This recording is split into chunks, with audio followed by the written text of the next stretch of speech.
मैं आपसे समझना चाहूंगी, इस पूरे एक्ट को लेकर मुस्लिम पक्ष हमेशा स्टैंड लेता हुआ नजर आता है और हर मामले में इसको बीच में भी लाया जाता है। वहीं अब अगर उत्तर प्रदेश की बात करें, चाहे काशी का मामला हो, संभल का मामला हो, राजस्थान अजमेर का मामला हो, मध्य प्रदेश का मामला हो, ये तमाम मामले अब जब तक अगला कोई फैसला नहीं आता है तब तक इन मामलों को लेकर क्या?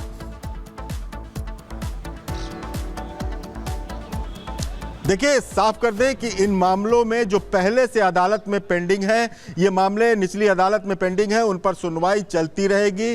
वो दोनों पक्षों की सुनवाई करते रहेंगे, लेकिन कोई आदेश पारित नहीं करेंगे और साथ में फिर से कोई सर्वे का आदेश पारित नहीं कर पाएंगे। जहां तक धार भोजशाला का मामला है, उसका सर्वे हो चुका है, रिपोर्ट जमा हो चुकी है, रिपोर्ट सार्वजनिक हो चुकी है।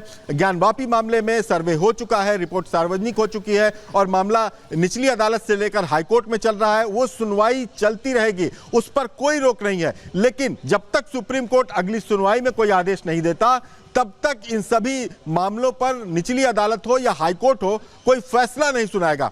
और हालांकि हिंदू पक्ष का कहना है बार बार कि ये असंवैधानिक एक्ट है, क्योंकि संविधान में ये सबको अधिकार दिया गया है कि वो सीधे न्यायालय का रुख कर सके। लेकिन 1991 के प्लेसेस ऑफ वर्शिप एक्ट में इसे रोका गया है, यानी कि अगर आप प्रभावित हैं, आप चाहते हैं कि आप इस पूजा स्थल में हमारा इतिहास जुड़ा हुआ है, उसकी जांच कराना चाहते हैं, तो आप अदालत नहीं जा सकते। और इसी को लेकर के हिंदू पक्ष ने प्लेसेस ऑफ वर्शिप, बिल्कुल अखिलेश जी, आगे अब दोनों पक्षों का क्या रुख होगा, अब देखने वाली बात होगी। लेकिन प्लेसेस ऑफ वर्शिप एक्ट को लेकर दोनों पक्षों की तरफ से सर्वोच्च न्यायालय में याचिका तो दायर की गई, उसके बाद क्या रिएक्शन आया मुस्लिम पक्ष का, वो भी आपको सुनाते हैं।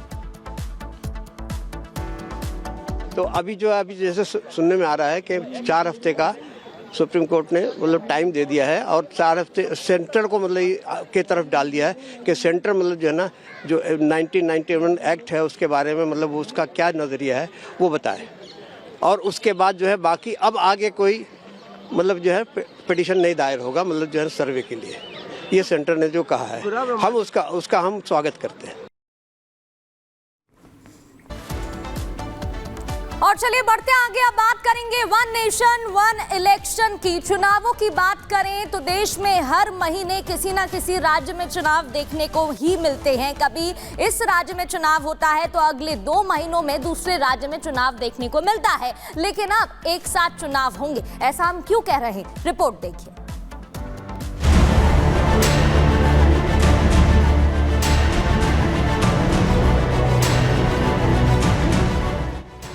देश में अब एक साथ चुनाव कराए जाएंगे। खबर मिल रही है कि एक देश एक चुनाव बिल को कैबिनेट की मंजूरी मिल गई है और मंजूरी मिलने के बाद one nation one election bill को इसी शीतकालीन सत्र में पेश किया जा सकता है। एक देश एक चुनाव से क्या होगा, अब ये भी समझ लीजिए। दरअसल एक देश एक चुनाव एक ऐसा प्रस्ताव है जिसके तहत देश में लोकसभा और राज्यों में होने वाले विधानसभा चुनावों को एक साथ कराने की बात कही गई है।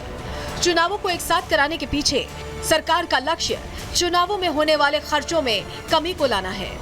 वन नेशन वन इलेक्शन यानी एक देश एक चुनाव का प्रस्ताव मोदी सरकार के मैनिफेस्टो में भी शामिल रहा है। अगर शीतकालीन सत्र में सहमति बनती है और बिल पास होता है तो आगे से पूरे देश में एक साथ लोकसभा और राज्यों के चुनाव होंगे। यहाँ एक गौर करने वाली बात यह है कि देश में एक देश एक चुनाव की अवधारणा कोई नई बात नहीं है। देश में 1951 से लेकर 1967 के बीच एक साथ ही चुनाव होते थे। इस दौरान लोग केंद्र सरकार और राज्य सरकार दोनों के लिए एक समय पर ही वोटिंग करते थे। लेकिन बाद में बहुत सारे नए राज्यों की स्थापना हुई, जिसके बाद साल 1968-69 में इस सिस्टम को रोक दिया गया था। लेकिन 2014 में जब से मोदी सरकार सत्ता में आई है, एक देश एक चुनाव पर बात होती रही है। पिछले कुछ सालों से इस प्रक्रिया को फिर से शुरू करने पर विचार किया जा रहा था, लेकिन अब जो खबर सामने आ रही है उससे माना जा रहा है कि देश में जल्द ही एक साथ लोकसभा और विधानसभा के चुनाव कराए जाएंगे। Bureau report, Republic Bharat. वहीं देश के कई राज्यों में इस समय एनआईए टेरर फंडिंग और आतंकी गतिविधियों को लेकर लगातार दबिश दे रही है। तलाशी अभियान लगातार जारी है। लेकिन महाराष्ट्र की बात करें, झांसी की बात करें और कई राज्यों में कई ऐसे लोगों को भी पकड़ा गया। अब यह चेक किया जा रहा है कि कहीं इनका कनेक्शन जैश के आतंकियों से तो नहीं है। रिपोर्ट आप देखिए।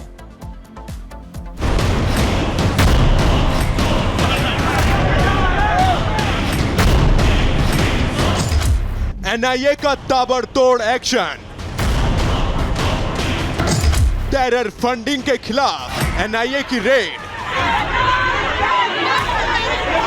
4 राज्य 19 ठिकानों पर तलाशी।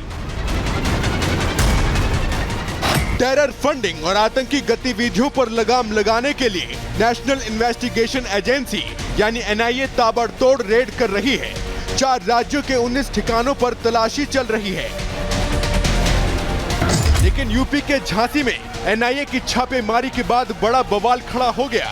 ऑनलाइन दीनी तालीम देने वाले मुफ्ती खालिद नदवी को एनआईए अपने साथ ले जा रही थी कि तभी मोहल्ले के लोगों का वहां जमावड़ा लग गया। भीड़ नदवी को छुड़ाने की कोशिश करने लगी और एनआईए के सामने घेराबंदी करके खड़ी हो गई। मुफ्ती खालिद नदवी पर आतंकी संगठन जैश-ए-मोहम्मद से जुड़े होने का शक है। एनआईए ने नदवी के घर पर 10 घंटे तक तलाशी ली। मुफ्ती खालिद नदवी के दस्तावेज की जांच की गई। साथ ही एनआईए ने खालिद नदवी के बारे में जानकारी भी जुटाई। और जब एनआईए की जांच खत्म हुई तो जैश-ए-मोहम्मद से कनेक्शन का शक निकला। टीम खालिद नदवी को अपने साथ ले जाने लगी, लेकिन आसपास के लोग वहां पहुंचकर प्रदर्शन करने लगे।